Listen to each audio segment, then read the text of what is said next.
प्यारे विद्यार्थियों, मैं सुमन तिवारी हिंदी कक्षा में आप लोगों का बहुत बहुत स्वागत है। आज हम लोग पढ़ेंगे सुभद्रा कुमारी चौहान द्वारा रचित काव्य है झांसी की रानी की समाधि पर। झांसी की रानी की समाधि को देख करके सुभद्रा कुमारी चौहान जी लिखती हैं, कहती हैं कि इस समाधि में छिपी हुई है एक राख की ढेरी। यह जो रानी लक्ष्मीबाई की समाधि है, इस समाधि में क्या है, एक राख की केवल ढेर है, एक राख का ढेर है, यानी केवल राख है इस समाधि में छिपी हुई है। जलकर जिसने स्वतंत्रता की दिव्य आरती फेरी, जिसने खुद को स्वतंत्रता की आग में जला करके अलौकिक आरती फेरी, यानी दिव्य आरती, अलौकिक आरती दिखाई, अलौकिक आरती की ज्योति जलाई। यह समाधि लघु समाधि है झांसी की रानी की, अंतिम लीला स्थली यही है लक्ष्मी मर्दानी की। यह समाधि देखने में अत्यंत छोटी, लघु यानी छोटी समाधि है। यह समाधि देखेंगे तो अत्यंत छोटी समाधि दिखाई देगी।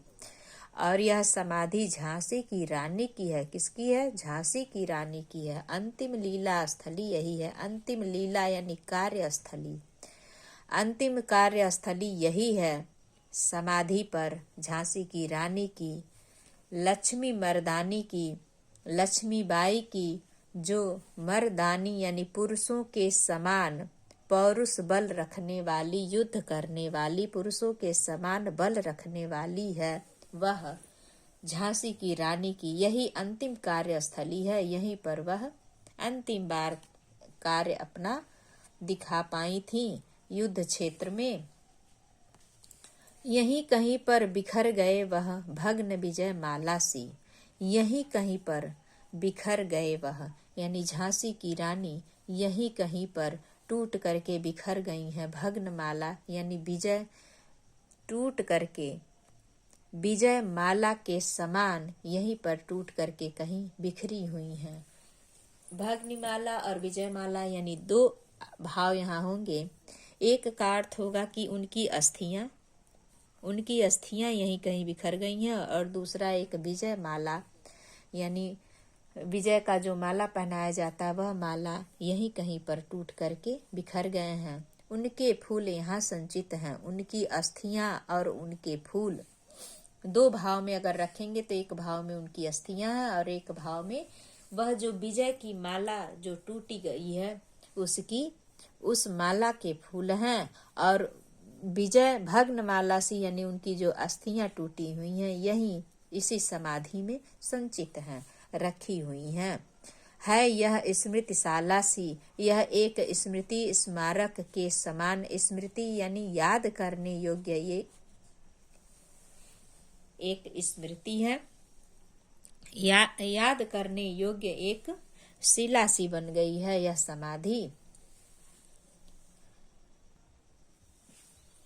निरंतर अपने शत्रुओं से प्रहार सहने वाली वह स्मृति के रूप में यह चिन्हित है।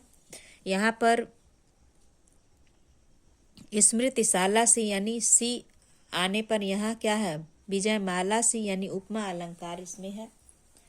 काव्यगत सौंदर्य आप लोग देख लीजिए। रूपक, अनुप्रास और उपमा का बहुत ही सुंदर वर्णन किया गया है। भाषा इनका कोमल, प्रभावपूर्ण, खड़ी बोली है। गुण इसमें ओजमय प्रसाद गुण है और भावात्मक शैली है। सहे वार पर वार, सहे वार पर वार अंत तक लड़ी वीर बाला सी। वह शत्रुओं का प्रहार अंत तक, अंतिम समय तक सहती रही, यानी युद्ध करती रही, और लड़ी वीर बाला सी, और अपने शत्रुओं से वीर बालिका की तरह वह वीर बालिका के समान वह लड़ती रही। वीर पुरुष वाला पौरुष था उनमें, वह वीर बाला के समान लड़ती रही। आहुति सी गिर चढ़ी चिता पर, चमक उठी ज्वाला सी, और आहुति के समान चढ़ गई और चिता पर चढ़ गई। चिता पर आहुति यानी कि यज्ञ में जो आहुतियां दी जाती हैं, हव्य दी जाती हैं, वह आहुति होती है। तो वह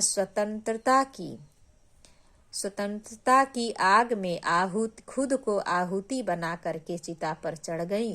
और जब चिता पर चढ़ी तो चमक उठी ज्वाला सी। जब ही अग्निकुंड में आप हवि समर्पित करते हैं तो वह एक ज्वाला के रूप में जलती हैं, और वह आहुति यानी स्वतंत्रता के लिए अपने खुद को ही आहुति समझ करके चिता पर चढ़ जाती हैं, और वह चमक उठती हैं, एक ज्वाला के रूप में निखर करके बाहर आती हैं। ऐसा सुभद्रा कुमारी चौहान जी कहती हैं। प्रस्तुत पंक्तियों में भी अनुप्रास और रूपक अलंकार है। सी शब्द होने से यहाँ उपमा अलंकार भी है। प्रसाद गुण है। भाषा खड़ी बोली है। भावात्मक छंद है। बढ़ जाता है मान वीर का रण में बलि होने से। बढ़ जाता है मान वीर का रण में बलि होने से। रण में बलि होने से कहती हैं कि बढ़ जाता है मान वीर का रण में बलि होने से, मूल्यवती होती सोने की भस्म यथा सोने से। बढ़ जाता है मान वीर का मान और सम्मान वीर का बढ़ जाता है। रण में बलि होने से, युद्ध क्षेत्र में बलि यानी बलिदान कर देने से, अपने आप को बलिदान कर देने से युद्ध क्षेत्र में उस वीर का मान और सम्मान क्या होता है? बढ़ जाता है। मूल्यवती होती सोने की भस्म यथा सोने से। मूल्यवान होती सोने की भस्म, सोने की भस्म भी जिस प्रकार से सोने से भी अधिक मूल्यवान होती है।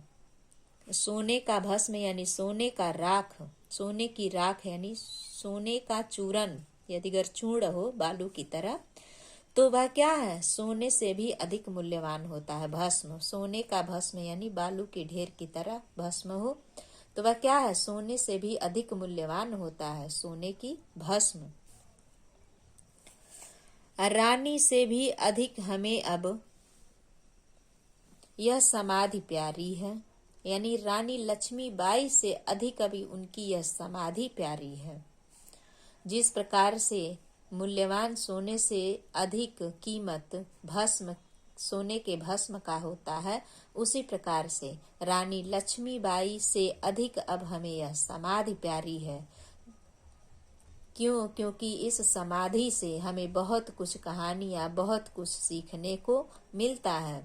यहाँ निहित है स्वतंत्रता की आशा की चिंगारी, यहीं पर स्थित है स्वतंत्रता की आशा की चिंगारी के रूप में यह स्वतंत्रता, यह समाधि स्वतंत्रता के आशा की एक चिंगारी के रूप में दबी हुई है। एक ज्वाला का रूप धारण कर लेती है। एक समय आएगा कि आशा की यह चिंगारी एक ज्वाला का रूप धारण कर लेगी। इसलिए जिसने वह देश को स्वतंत्र हो जाएगी, यानी देश को स्वतंत्र करा देगी। इस प्रकार से वह कहती हैं कि युद्ध क्षेत्र में बलि होने से वीर पुरुष का मान बढ़ जाता है। प्रस्तुत काव्य में आप लोग लिखेंगे, इसमें काव्यगत सौंदर्य आप लोग लिखेंगे कि अनुप्रास रूपक अलंकार है, वीर रस है, ओज गुण है, और भाषा शुद्ध सरल खड़ी बोली है।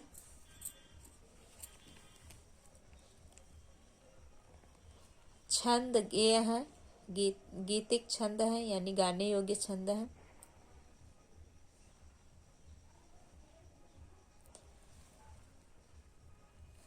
धन्यवाद बच्चों। यह वीडियो आप लोगों को कैसा लगा अवश्य कमेंट करके बताइएगा और अधिक से अधिक शेयर करिए, लाइक करिए, बेल आइकन को दबाइए ताकि आपके पास यह नोटिफिकेशन जल्द से जल्द पहुंचे। अगली वीडियो जब हम बनाएं तो सब्सक्राइब किए रहेंगे तो अगली वीडियो जैसे ही बनेगी, आप अपलोड होगी, आप लोगों तक पहुंच जाएगी।